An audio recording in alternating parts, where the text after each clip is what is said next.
Maraming nag-mention sa akin at nais pa imbestigahan itong pangyayari na ito sa social media at grabe kumakalat ito. At ngayon malalaman na ninyo ang punot dulo, ang buong katotohanan sa pagtapos ng video na ito. Ngayon let's go imbestigahan natin kung ano ba talaga ang nangyari. Sa unang kwento malalaman natin Sa unang kwento malalaman natin na umiiyak ang babae at itong lalaki na magkapatong. At feeling ko yung isa dito ay yung kaniyang asawa. Kaya kung ikaw, palagay mo kung ang asawa mo ay maabutan mo na nakapatong sa iba, ano ang magiging reaction mo?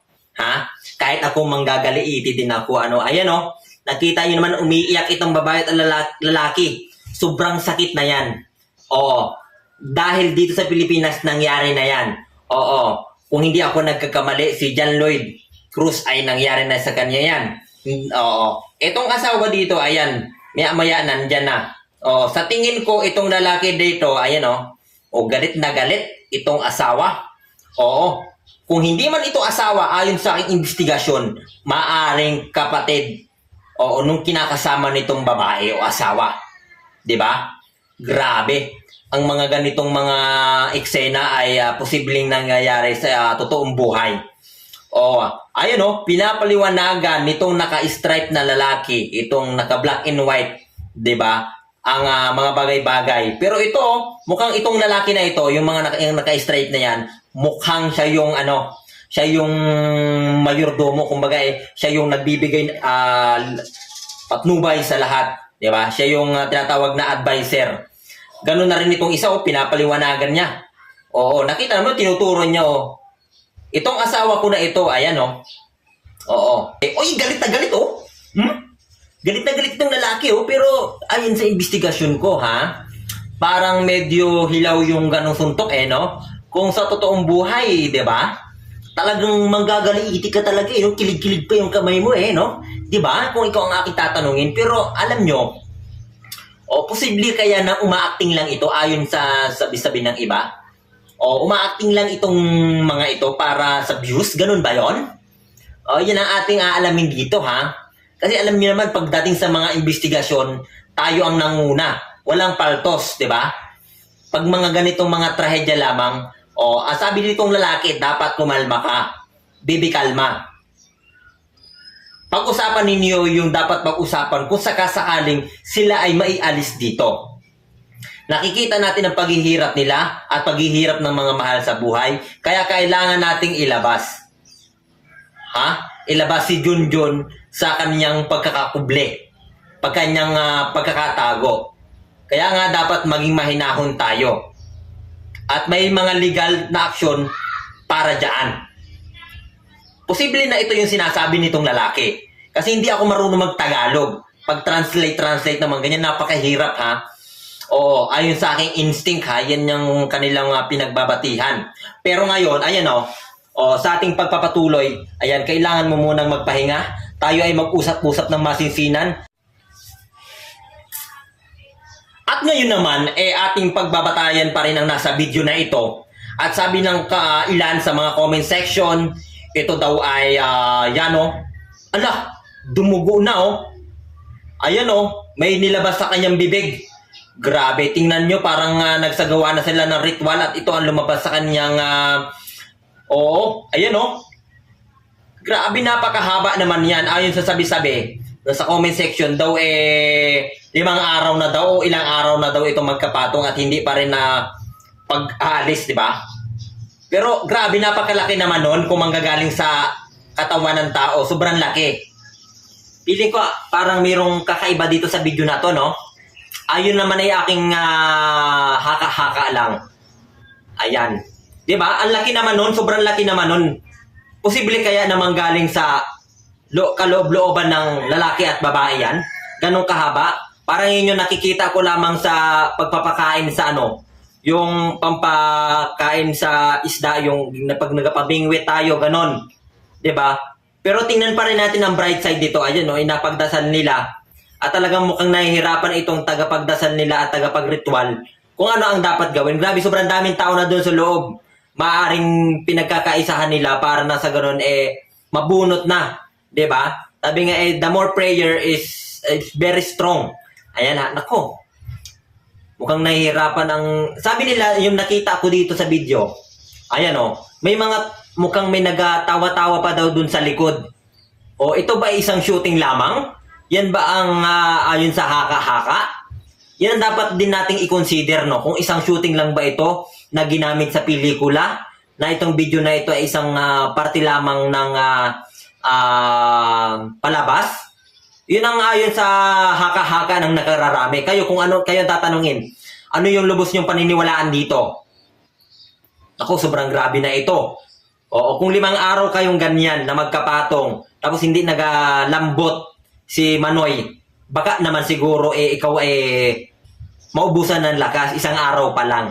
Yung maka-round 1 ka nga, hindi mo na kayang maka-round 2 yung pakayang 5 days na, stay strong, di ba? Mahirapan ka nun. Kaya pinagbibigyan niya na ng ritual ito no? Ayan. Yan ating, sabi nila, kapag ginamitan daw ng buntot pagi, lalong tumitigas. Yun ang ayon sa haka-haka. Pag ginamitan daw ng pagi, yung langis daw, pag pinahid mo, lalong titigas daw at lalakas daw lalo sa pagpalo. Ayan makita ninyo, nangangalat naman, pasintabi naman sa mga kumakain. Pero grabing laki naman yan. Parang napaka-imposible naman yang makita natin, di ba? Oo. Maring posible ang mga eksperto ay nakakalan yan kung tunay ba yung video na yun o hindi. Kaya kayo sa akin magtanong kayo, feeling ko hindi talaga totoo. Oo, yun lang naman, feeling ko. Pero kung sakaling totoo man ito, ay talagang magsisilbing aral ito sa mga taong marunong mga bet. Di ba? Yun naman may mga sarili-sarili naman tayong mga paniniwala, di ba? Yun naman ay aking sabi-sabi lang sa inyo. Ayan, pinagtatalunan na nila dito. Ayun bakit ganyan Pati itong mga tao na nandito sa gilid, parang nakikiisyuso pa sila. 'Di ba? Ano naman 'yan. Pero dapat nasa labas lang sila lang muna. Pag may nangyaring ganyan, labas muna kayo. Ganyan pag Filipino culture, labas muna kayo, dito muna kami, gamutin namin ito, kaya dalhin sa ospital. Sabi nila, bakit daw hindi agad dinala sa ospital? Yan ang nakakapagtaka. Kaya nga, yan yung ating iniimbestigahan ngayon. Sa ating pagpapatuloy, let's go!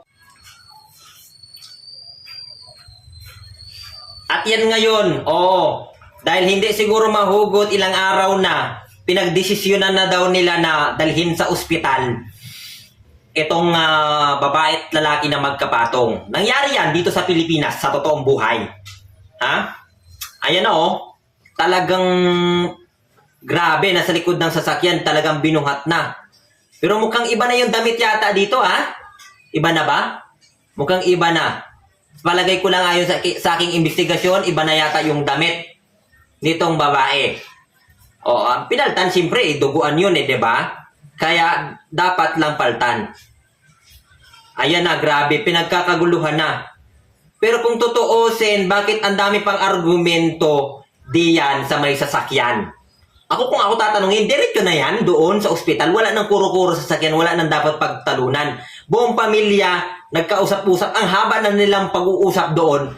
Hindi pa ba rin ba nila pinag-usapan yan diyan na dapat itakbo na yan at bibigyan pa ng mga komento yun dyan at pinag-usap-usapan at pinagtatalunan. Kaya nakakapagtaka talaga itong ganitong senaryo. Diba? Kung sa totoong buhay, pero nangyayari yan. Siguro iba lang yung kultura nila, kaya matagal yan dyan. O kaya naman merong problema sa sasakyan, baka nasiraan. Diba? O baka naman diba wala pa yung driver, kaya nagpapanik sila at nandun sila sa likod ng sasakyan at binabantayan nila ang mga posibilidad na mangyari. Yun ay ayon sa aking investigasyon lamang. Kaya tingnan pa rin natin ang bright side ng pagkilos nila na ito. At saka pa rin natin malalaman. Pero kung makikita ninyo, napakalakas ng binti nitong lalaki. Diba? Nakita nyo, pagtapak niya, ang lakas-lakas ng binti niya. Pero kung ako ko tatanungin, ayon sa aking investigasyon, hindi ka na makakatapak pa ng ganyan. Tingnan ninyo. Siyempre, katug-katug na ang tuhod mo nun. Pero ngayon, pinalakad pa sila ng ganyan. Hindi na lang sila binuhat. Kaya kailangan pa silang palakadin ng ganyan, di ba? Palalakarin pa sila ng ganyan. Parang napaka-imposible naman na mangyari yan. Palakarin pa sila ng ganyan o ayon sa ritual kailangan palakarin. Gayon. Kaya napaka-imposible talaga ng pangyayari na yan. Ako talaga, ha? Pinapasok sila doon sa loob o pinalipat sila. Hindi sila dinala sa ospital siguro o baka sa albularyo na lang. 'Di ba? Diyan sila pinahiga. 'Di ba? O. Napaka-imposibleng magtungtong ang babae ng ganyan. Para sa akin lang investigasyon. Oh, may lakas pa ng tuhod itong lalaki, itong babae nakikita ko. Oh. Kung tutuusin, lupay-pay na ang mga paa ng mga yan. Hindi na makalakad yan. Dapat buhatin na lang yan. Pero ayon sa aking investigasyon, sa aking mga mata, may lakas pa sila ng mga tuhod. Ako talaga, kayo 'di ba? Kahit maka-round 3 kayo, round 2, katog na yung tuhod nyo, hindi na kayo makalakad. 'Di ba? Yan ang isang napaka-imposible na mangyari. Ayun, nag-panic, nag-diskusyon na naman kung ano ang dapat gawin. Kanina nagalakad, pinaglakad-lakad sila, tapos, 'di ba? Dapat ang tuhod niya nagkakatog-katog na, pero ayan oh, na-stress talaga ako sa mga ganyan-ganyang mga video talaga. Nako.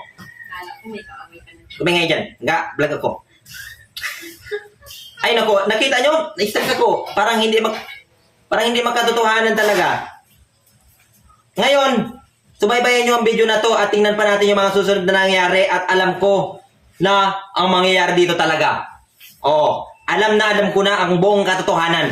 Kaya, panoorin nyo hanggang dulo. I-share nyo ito para ma-inform ang lahat. Let's go. Thank you sa inyo. Oh, alam yan. Pag sa damit pa lang, alam na yan talaga. Kumawang siya ng gayon. Pagkawang niya, syempre makawang yun. Huwag niyo sabihin, si Manoy ganto kahaba. At hindi pa rin natatagtag. Kaya napaka-imposible. Gumayon siya o tumingkad siya o tapos malaki ang kawang ng puwetan dun sa nung lalaki. Kaya napaka-imposible talaga. Na-stress talaga ako. Kaya alam ko na ang buong katotohanan dyan. Merong scientific explanation yan kung bakit nangyayari yan at napapanood natin. Isang bagay lang ang dapat nating malaman. Tapusin mo ang video na to at i-share ito at i-review pa natin ang mga susunod na kabanata.